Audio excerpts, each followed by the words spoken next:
How do you think this COVID disruption will change the bargaining power in that travel value chain? Well, I'm certain about one thing, which is intermediators in general and OTAs in particular are going to gain power. They're going to be on the long side of the stick, to put it in those terms. We've seen these over and over again since 9/11, which at the time OTAs were starting really to take off. Expedia was founded 5 years before that, but it's starting to gain significant share and significant volumes, especially in the US. It really took off after 9/11 because hotels were starving for business. So were airlines. Everyone was starving for business. In the different crises that we've seen since then, the financial crisis, the different epidemics like the swine flu and SARS and so forth, always, in all cases, intermediaries and OTAs specifically have been able to gain share. And I think that this time around, it will be even more acute because the crisis is being more acute. And the reason behind that is that the OTAs have a faster ability to adapt for this.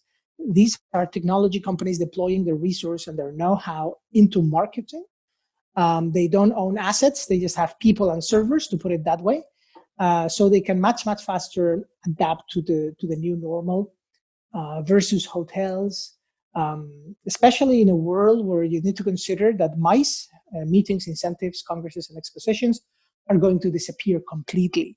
And in some hotels, for some hotels, MICE, that segment alone might represent 30-40%. If you go to Vegas, it's even higher, right? You take gambling and MICE, and that's Vegas, basically. So with that disappearing completely, I'm certain that MICE is going to disappear for at least 18 months. Then the FIT, the foreign individual traveler, or the groups are going to become particularly relevant. And then, so OTAs are gaining already a specific weight within the mix. And the ecosystem has gone completely dark, and the only lights are the OTAs or the tour operators. And as a result, everyone is going to be begging for their business. Do you think that OTAs would be able to charge a higher take rate for that, or where the hotels are going to be really pushing that business? That's a great question. The short answer is yes. If you have more power, you should be able to charge more, right? It's kind of a basic supply and demand. Hotels and airlines, so suppliers in general, have been fighting against OTAs, and there's a frenemy feeling, right? I used to work at Expedia, and I remember airline executives saying, "You are like a drug dealer. We don't like you, but we love you." It's like, okay, I don't sell drugs.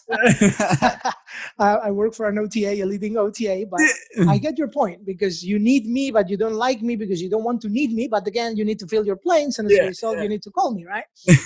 So that was an interesting time. So now it's the same thing is going to happen.